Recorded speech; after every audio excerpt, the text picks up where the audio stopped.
बोझ। आरती अपने माता पिता की बहुत लाडली थी। 3 बड़े भाइयों की बहन थी। कोई भी चीज़ मांगने पर उसी वक्त सामने हाजिर हो जाती। पूरे परिवार और नौकरों पर राजकुमारी की तरह हुक्म चलाती थी। स्कूल में भी पूरा रौब था उसका। बड़े घर की लाडली जो थी वो। ऐसे ही उसने कॉलेज में दाखिला लिया। उसके ठाट बाट, बड़ी गाड़ी में आना जाना, हर दिन नया फैशन देखकर हर कोई उससे दोस्ती करना चाहता था। थोड़े ही दिनों में उसके बहुत से दोस्त बन गए। पूरे कॉलेज में उसकी अपनी ही एक पहचान थी। इन दिनों उसके घर एक रिश्ता आया। खानदानी लोग थे और पापा की पुरानी जान पहचान थी उनके साथ। आरती के साथ कोई ज़बरदस्ती नहीं की थी। उसने फिर भी हाँ कर दी, क्योंकि वह अपने परिवार से बहुत प्यार करती थी। वह जानती थी कि वह लोग उसका अच्छा ही सोचेंगे। लड़के का नाम अनूप था। अनूप काफ़ी पढ़ा लिखा और समझदार लड़का था। ससुराल वाले भी बहुत अच्छे थे। ससुराल में आरती की जगह वैसी ही थी जैसी कि मायके में। कोई भी कार्य आरती की सलाह के बिना नहीं होता था। सबकी लाडली बहू बन गई थी वह। फिर उसके घर एक बेटे का जन्म हुआ। रवि आरती को जान से प्यारा था। पोता पाकर ससुराल वाले तो फूले नहीं समाते थे। आरती कभी कभी सोचती कि उसकी किस्मत कितनी अच्छी है। उसका हर अपना उसे कितना प्यार करता है और चाहे जीवन में कैसा भी समय आए, मेरे अपने हमेशा मेरे साथ हैं। मैं कभी अकेली नहीं हो सकती। कितनी खुशकिस्मत हूँ मैं। पर शायद आरती की खुशियों को उसकी अपनी ही नज़र लग गई। एक दिन वह मायके जाने की जिद कर बैठी। अनूप को बहुत काम था, लेकिन वह फिर भी उसे ले गया। रास्ते में उनकी गाड़ी अन्य गाड़ी से टकरा गई। आरती, अनूप और रवि बहुत बुरी तरह से जख्मी हो गए। काफ़ी दिनों के इलाज के बाद अनूप और रवि तो ठीक हो गए, लेकिन आरती पूरी तरह ठीक न हो सकी। सर पर चोट लगने के कारण वह अपनी आँखों की रोशनी खो बैठी। अब आरती की किस्मत जैसे उल्टे पांव चलने लगी। मायके वाले कुछ दिनों तक उसे मिलने आते रहे, फिर कभी कभार फ़ोन ही करके पूछ लेते कि अब कैसी हो। धीरे धीरे ये सिलसिला भी कम हो गया।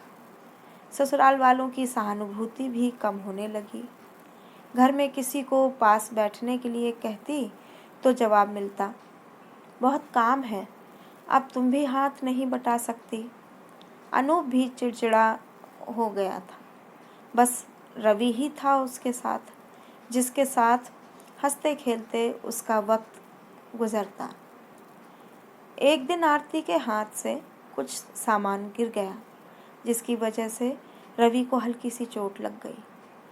आरती के सास ससुर ने रवि को उससे अलग कर दिया कि कहीं उसके ना देखने की वजह से बच्चे का कोई नुकसान न हो जाए।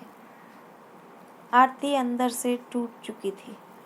एक दिन उसने सबके सामने मायके जाने की इच्छा रखी, तो उसे तुरंत मायके छोड़ आया, जैसे कि वह भी यही चाहता था, लेकिन रवि को उसके साथ नहीं भेजा गया। आरती कभी रवि से दूर नहीं रही थी, पर अपनी कमी के कारण उसने ज़्यादा बहस नहीं की। आरती को लगा कि वह 3-4 दिन वहाँ रहेगी तो थोड़ा हवा पानी बदल जाएगा, क्योंकि वह कितने दिनों से कहीं भी बाहर नहीं गई थी। घर वाले भी इतने दिनों बाद उसे देखकर कितने खुश होंगे। आरती के घर पहुँचने पर सब लोग बहुत खुश हुए। खाने में सब कुछ आरती की पसंद का ही बना था। उसने अपने मम्मी पापा और भाई भाभीयों से दिल खोल कर बातें की। उनके छोटे छोटे बच्चे भी बुआ के साथ घुल मिल गए थे। रात को सोने के वक्त जब वह कपड़े बदलने लगी तो उसे पता चला कि उसका बैग बहुत भरा हुआ था। वह सब समझ गई। वह बहुत उदास हो गई। कुछ दिनों तक तो सब ठीक रहा, फिर जैसे सब बदलने लगा। सबका व्यवहार बदल रहा था।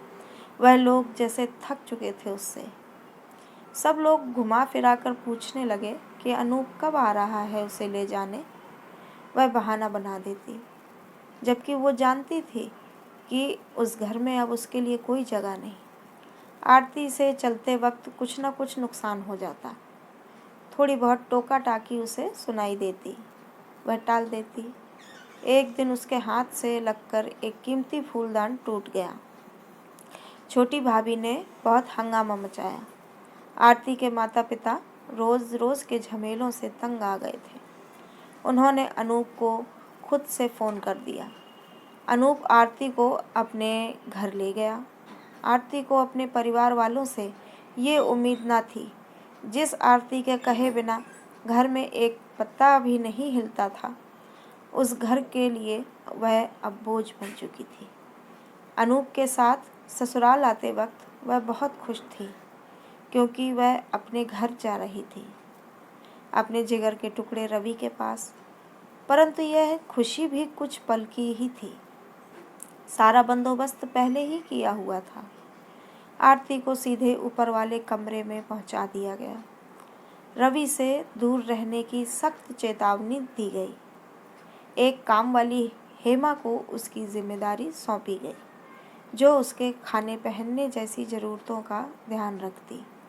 आरती ज़्यादातर चुप ही रहती, कभी कभी कामवाली से थोड़ा बतिया लेती। उसके ज़रिए रवि का पता चल जाता। सबकी लाडली बहू और बेटी सबके लिए लाडली से बोझ बन चुकी थी। हमारी आज की कहानी आपको कैसी लगी कमेंट करके ज़रूर बताइएगा और हमारे चैनल को सब्सक्राइब करिएगा। धन्यवाद।